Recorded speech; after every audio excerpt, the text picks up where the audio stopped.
Ready. Hello student, welcome to Jaggi classes. जो हमारा आज का टॉपिक है that is torque due to electric dipole. तो हम आप पढ़ने वाले हैं torque due to electric dipole. Means जो आपका वैद्युत द्विध्रुव है, इलेक्ट्रिक डाइपोल है, उसके कारण बलाघूर्ण कितना होगा, यानी कि टॉर्क पढ़ने वाला है, that is your tau. Okay, तो उसके लिए हम क्या करते हैं, एक electric field, uniform electric field है आपका, uniform electric field, these are the electric line of forces, ये आपकी वैद्युत बल रेखाएं हैं। और अगर इस इलेक्ट्रिक फील्ड में, this is uniform electric field, ये एक समान वैद्युत क्षेत्र है। अगर मैं यहां पर कोई एक डाइपोल इसमें प्लेस कर दूं, अगर एक डाइपोल इसमें क्या कर दूं, रख दूं, तो आप देखिए कैसे हो सकता है। डाइपोल आप किसी भी पोजीशन पर ऑब्वियसली रख सकते हो। एक डाइपोल में यहां पर रखना, आपको पता है डाइपोल एक माइनस चार्ज है, माइनस क्यू है, और उससे कुछ डिस्टेंस पे जो दूसरा चार्ज है that is your plus Q. ये मैंने डाइपोल एक किसी भी कंडीशन पर रख दिया। अभी रखा कैसे है, इलेक्ट्रिक फील्ड लाइन है जो ये आपको ब्लू कलर से दिख रही है, ये वैद्युत बल रेखाएं हैं। इससे किस एंगल पर रखा है हमने, थीटा एंगल पर हमने रखा है। अब टॉर्क होता क्या, जरा ध्यान से देखिए। अगर आप एक बॉक्स है, ये इसका सेंटर है, अगर मैं इस पर इधर से फोर्स लगाऊं और इधर से फोर्स लगाऊं और ये दोनों ही फोर्स इक्वल हो, मान लिया 10 न्यूटन के हो, तो ऑब्वियसली क्या होगा, जरा ध्यान से देखना। 10 force, the line of action of force is same, means ये दोनों फोर्स आपस में एक दूसरे को कैंसिल कर देंगे। अगर इसी बॉक्स पर एक फोर्स 10 न्यूटन का इस डायरेक्शन में और दूसरा फोर्स 10 न्यूटन का इस डायरेक्शन में लगाऊं, अभी भी फोर्स सेम है, बट क्योंकि इनकी लाइन ऑफ एक्शन है आपकी डिफरेंट है, तो क्या हो जाएगा, ये घूम जाएगा। और इसी को, जो ये कपल ऑफ फोर्सेज, जब बहुत सारे जब फोर्सेज लगते हैं और बॉडी जो होती है आपकी टर्न होती है, घूमती है, दैट इज कॉल्ड टॉर्क या बलाघूर्ण। तो यही कुछ होने वाला है यहां पर। इस पे क्या होने वाला है, जरा ध्यान से देखिएगा। इलेक्ट्रिक फील्ड में अगर आपने कोई भी एक चार्ज रखा, अब देखो ध्यान से सुनिए, इलेक्ट्रिक फील्ड कैसे होगा, electric line left to right चल रही है ब्लू कलर में ऑब्वियसली, तो इनका डायरेक्शन क्या होता है हमेशा, positive charge to negative charge. Means ये वाली प्लेट इधर पॉजिटिव होगी और वो इधर प्लेट कैसी होगी, नेगेटिव प्लेट होगी, तो ये लाइनें चली। अब ये माइनस क्यू को ये पॉजिटिव प्लेट क्या करेगी, अपनी ओर को अट्रैक्ट करेगी, यानी कि इसको, इस पर एक फोर्स लगेगा यहां पर। ओके, और सिमिलरली इस पर एक फोर्स लगेगा यहां पर। मीनिंग समझ में आ गया, क्योंकि दोनों ही चार्ज सेम है, सेम इलेक्ट्रिक फील्ड में, यूनिफॉर्म इलेक्ट्रिक फील्ड में रखे हुए हैं, तो जब इन पे जो फोर्स होगा वो भी क्या होगा, सेम होगा। और आपको पता है इलेक्ट्रिक फील्ड जो था हमारा फोर्स अपॉन चार्ज था, तो यहां से F equal to Q E, तो ये फोर्स कितना होगा हमारा Q इंटू ई, और यहां भी जो फोर्स लगेगा that is Q into E. Same चीज है, इक्वल फोर्स है, दोनों एक दूसरे के पैरेलल है, डायरेक्शन अपोजिट है, तो इस पर क्या होगा, टॉर्क लगेगा। मींस आपका जो इलेक्ट्रिक डाइपोल है ये घूमने लगेगा ऑब्वियसली। तो यही हम टॉर्क निकाल रहे हैं। अगर इस टॉर्क की बात करें तो ये टॉर्क कितना होगा, अब आपको अगर पता है, क्लास 11th में आपने पढ़ा होगा, टॉर्क इक्वल टू क्या होता है, टॉर्क इक्वल टू होता है आपका फोर्स इंटू परपेंडिकुलर डिस्टेंस, बल गुणा लंबवत दूरी, इसको बोलते हैं आप बल आघूर्ण। ओके, तो अब जरा ध्यान से देखिए, बल कितना है, F कितना है आपका, Q इंटू ई।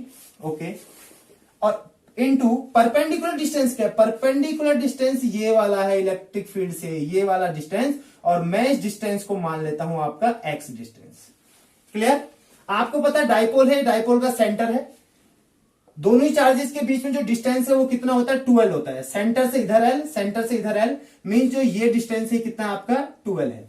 अब आपको ये डिस्टेंस पता है, लेकिन हमें परपेंडिकुलर डिस्टेंस चाहिए, ये वाला x वाला, ये परपेंडिकुलर डिस्टेंस चाहिए।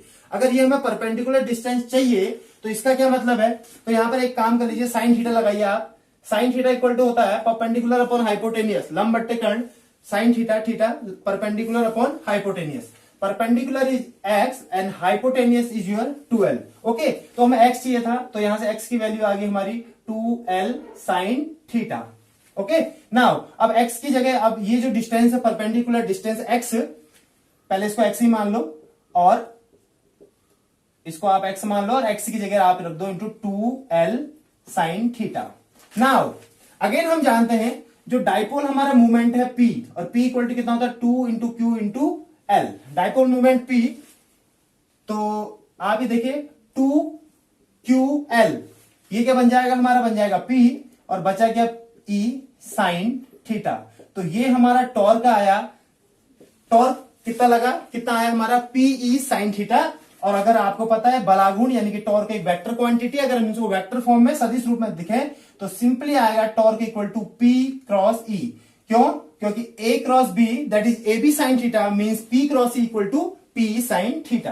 तो ये है आपका टॉर्क P क्रॉस E। अब इसमें 3 केस आते हैं। केस नंबर 1, इसका जो फर्स्ट केस है, ओके, अगर ये जो एंगल है ये 0 डिग्री होगा। 0 डिग्री का मतलब टॉर्क, आपने जो डायपोल ऐसे रखा है, ऐसे ना करके आप इस डायपोल को कैसे रखें, ऐसे रखें। अभी आपने डायपोल यहां रखा है, यहां माइनस चार्ज है, या आपका प्लस चार्ज है, आपने ऐसे रखा था तो ये घूम के ऐसे आ गया, ओके। अब आप इसको अगर ऐसे रखें, ध्यान से देखिएगा, मैं माइनस क्यू को ऐसे रखता हूं, उसके बाद प्लस क्यू को ऐसे रखता हूं, ये इधर पर फोर्स लगेगा F और इस पर इधर पर फोर्स लगेगा F। फोर्स की वैल्यू इक्वल है, एक दूसरे से कैंसिल आउट हो जाएगा, कहीं घूमना नहीं है, ये ऐसे भी समझ में आता है। अब इसी को हम डेरिवेशन से समझते हैं। टॉर्क कितना आएगा? टॉर्क कब? Torque equal to PE sine theta. जब थीटा इक्वल टू 0 डिग्री ले लूंगा, E के साथ 0 डिग्री पर रखा है, तो यहां से साइन 0 डिग्री की जो वैल्यू आएगी that is equal to 0 degree कितना होता है, sorry sine 0 degree is your 0। तो जैसे यहां 0 पुट करूंगा थीटा की जगह, तो टॉर्क इक्वल टू आ जाएगा P into E into 0 means torque आ जाएगा आपका 0। This is your first case. क्यों टॉर्क 0 क्यों आ रहा है? क्योंकि वो रोटेट ही नहीं हो रहा है। मीन्स अब आते हैं केस नंबर 2 पे। जब आपने इस डायपोल को ऐसे रख दिया, परपेंडिकुलर रख दिया, थीटा कितना हो गया आपका? 90 डिग्री हो गया। अगर आप थीटा 90 लिखते हैं तो टॉर्क आता है, अब देखो थीटा 90 के केस में क्या होगा, जरा ध्यान से देखिए, torque equal to PE sine 90 degree. और साइन 90 की वैल्यू कितनी होती है? 1। वो साइन की मैक्सिमम वैल्यू होती है, बिकॉज हम लोग जानते हैं the value of sine theta is always lies between -1 to +1, एक से कम और -1 से ज्यादा, मतलब इन दोनों के बीच में, एक या उससे कम होती है, ओके। तो साइन थीटा की, साइन 90 की वैल्यू कितनी होती है? 1, जो कि साइन की मैक्सिमम वैल्यू है। अगर मैं यहां पर 1 रखता हूं तो टॉर्क मेरा आता है, हमारा यहां पर जो टॉर्क आएगा that is equal to P into E, और ये मैक्सिमम होगा तो इसको बोलते हैं मैक्सिमम टॉर्क। तो इस केस में हमारा जो टॉर्क होगा क्या होगा? मैक्सिमम होगा। अब बात करते हैं केस 3 की। वो क्या है? अगर थीटा इक्वल टू 180 डिग्री आ जाए, मीन्स क्या है, माइनस क्यू ऐसे रखा है आपने, इसको पलट के ऐसे रख दिया, मीन्स आपका ये प्लस वाला पार्ट या प्लस क्यू यहां है और माइनस क्यू क्या है? यहां है। अब इस प्लस पे फोर्स इधर को लगेगा F, इस माइनस पे फोर्स इधर को लगेगा F। अभी भी एक ही लाइन पे दोनों फोर्सेज लग रहे हैं, दोनों फोर्सेज की वैल्यू इक्वल है, अभी भी आपस में कैंसिल आउट हो जाएंगे। और अगर आप देखें भी तो टॉर्क इक्वल टू होगा P into E, P sine theta means sign 180 degree, and the value of 180 degree is again 0, means तो टाउ इक्वल टू कितना आ गया आपका? 0 आ गया। इस केस में भी आपका जो टॉर्क होगा वो कितना आएगा आपका? 0 आएगा। तो ये हमने पढ़ा, हमारा टॉर्क कितना लगा जब किसी इलेक्ट्रिक डायपोल को हमने यूनिफॉर्म इलेक्ट्रिक फील्ड में प्लेस किया, तो टॉर्क कितना लगा, that is your torque equal to P sine theta. And torque is a vector quantity, vector form में P क्रॉस E, सिंपली हम इसको लिख सकते हैं। मीन्स हम निकाल के आ रहे थे, अगर मैं हिंदी में लिखूं कि वैद्युत द्विध्रुव के कारण उत्पन्न बल आघूर्ण, ओके, ये था। तो इसके 3 केस थे, सिंपली था। अगर आप जरा ध्यान से देखो, इस चीज को समझने की कोशिश करो, हमने एक समान, ये जो ब्लू कलर की लाइनें दिख रही है, जैसे ये यूनिफॉर्म इलेक्ट्रिक फील्ड है। यूनिफॉर्म मतलब इस पूरे रीजन में इलेक्ट्रिक फील्ड कांस्टेंट रहेगा, मतलब सेम रहेगा, कहीं कम ज्यादा कुछ नहीं होने वाला है। एक हमने डायपोल रखा, ये माइनस क्यू चार्ज और प्लस क्यू चार्ज रखा, क्योंकि इन पर फोर्स प्लेस हो रहा है। ये हमारा डायपोल था, ये हमारा डायपोल है, तो इस पे क्या लग रहे हैं? कपल ऑफ फोर्सेस लग रहे हैं। और क्योंकि उन दोनों पैरेलल फोर्सेस हैं और उनका लाइन ऑफ एक्शन क्या था? अलग अलग था, तो वो क्या हुआ? रोटेट हुआ। और वो खुद ही रोटेट हुआ, हमने नहीं किया उसको रोटेट। तो इसी रोटेशन को बोलते हैं, इसको बोलते हैं मूवमेंट ऑफ फोर्स और movement of couple of forces, that is called your torque, okay. तो ये 3 केस थे इसके टॉर्क आया। अब आप यहां से ध्यान से देखो, जो टॉर्क की वैल्यू किस पर डिपेंड कर रही है? थीटा पर। थीटा मतलब इलेक्ट्रिक फील्ड से कितने एंगल पर रख रहे हो। मैं ये डायपोल है, मान लिया, ये ब्लैक पोर्शन, आप इसको माइनस क्यू ट्रीट कर सकते हैं और इसको प्लस क्यू।